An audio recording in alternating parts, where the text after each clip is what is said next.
So tonight, we're really excited to have Carl Whiting here. Carl is part of Wisconsin's Safe Energy Alliance, an organization based in Madison. I'm going to let Carl introduce himself a little more and introduce the other speaker we're going to have tonight. Again, thanks for coming. Carl.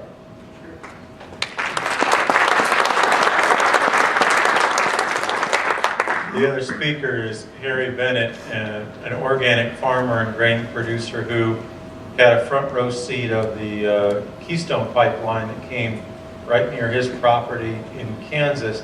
He's going to talk very informally about that experience and really give you a sense of what it's like to live right on a major pipeline coming through and the challenges associated with that. What I'm going to do tonight is take you into this from the perspective of where tar sands comes from, what the heck it's doing in Wisconsin, why we're concerned about it, and where sort of the lay of the land is, the state of affairs are right now. John Andresi, who's in the audience, and I'm sure there are going to be others as well, have information, particularly local context is particularly valuable as we think about collectively, what do we want to do with the information that's presented tonight. Harry and I just ate a wonderful meal in town. I kind of think Amherst, the little glimmer I've got of it, is it's a great place to visit, although our food took about an hour. It was worth it. And anyway, I'm going to jump right into my slides.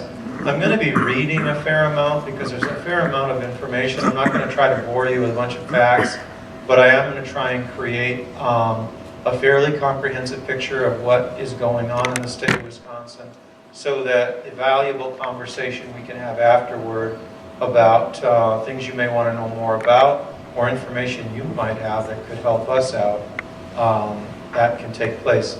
So WISE Alliance is Wisconsin Safe Energy Alliance, and there was a group, 350 Madison and Sierra Club down in the southern part of the state, who was, we were getting more and more active on this pipeline issue, and we wanted to do two things. One is we wanted to have a group dedicated specifically to the Line 61 corridor and what the heck is going on. And then because it was a full-time project and we were spread over a variety of issues from divestment to other kinds of conversations. And so we wanted a group dedicated to that. And also we didn't want to make landowners have to feel like they had to jump across identity lines to fight for something in their backyard. So WISE Alliance, I care a lot about the climate. I care about climate change. But in WISE Alliance and what we're doing from that perspective, the focus is on local control, safety, community rights, and looking at these pipeline issue from a perspective of each local community has their own views, their own way of working politically to address the issue. And so we tend to talk with people from different parts of Wisconsin as learners and as people that can learn from you about what you're seeing in your community, and do we have things of interest that might collectively allow us to work together. So I'm going to get started here.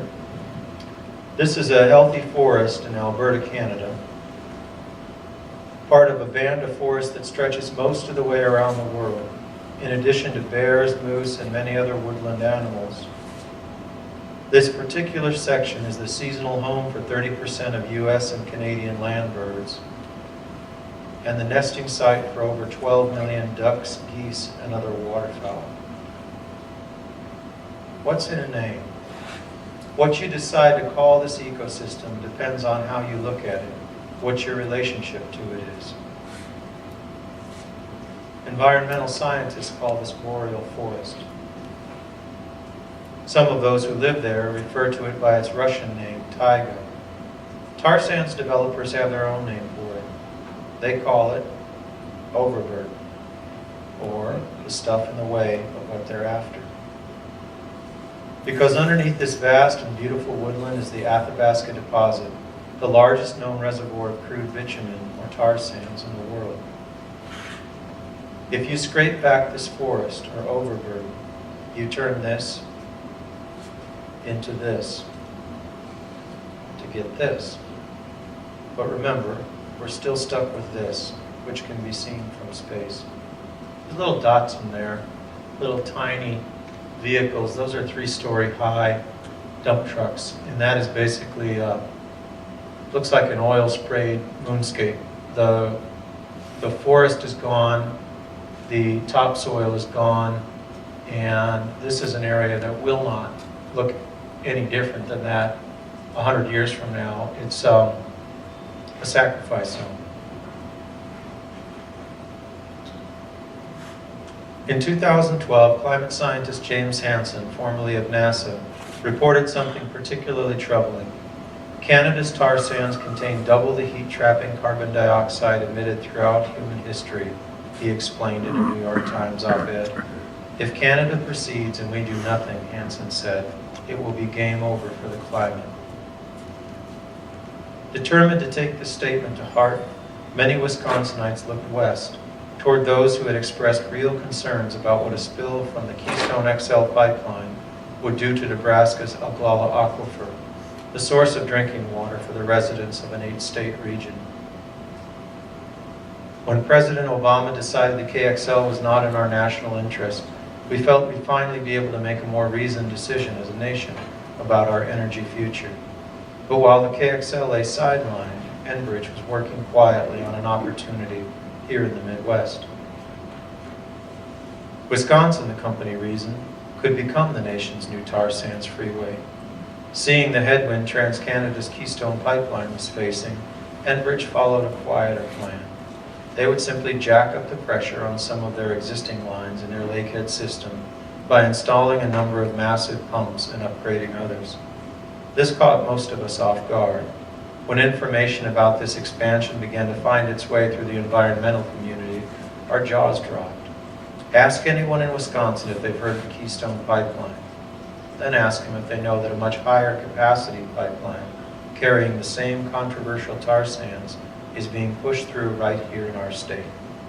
You'll most likely be met with shocked disbelief. And if Enbridge gets their way, this expansion through Wisconsin is just beginning.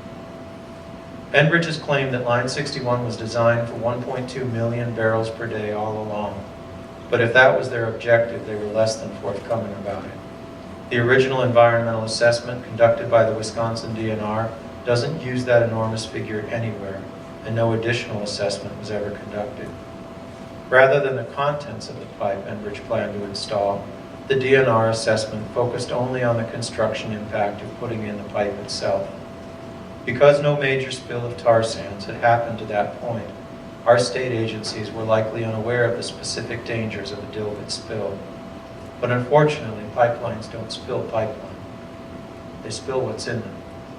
And it turns out that the Dilbit running through lines 6-1, 6A, and 14 is something new, something more toxic, and something we aren't very good at cleaning up. The crude bitumen these corporations are after is a mixture of heavy oil, water, sand, clay, and other minerals. It is the dirtiest, most carbon-emitting of fossil fuels and requires enormous amounts of water to process, leaving vast toxic tailing ponds that stretch for miles. When geese and ducks land in these toxic lakes, they don't tend to take off again. And unfortunately, this happens far too often.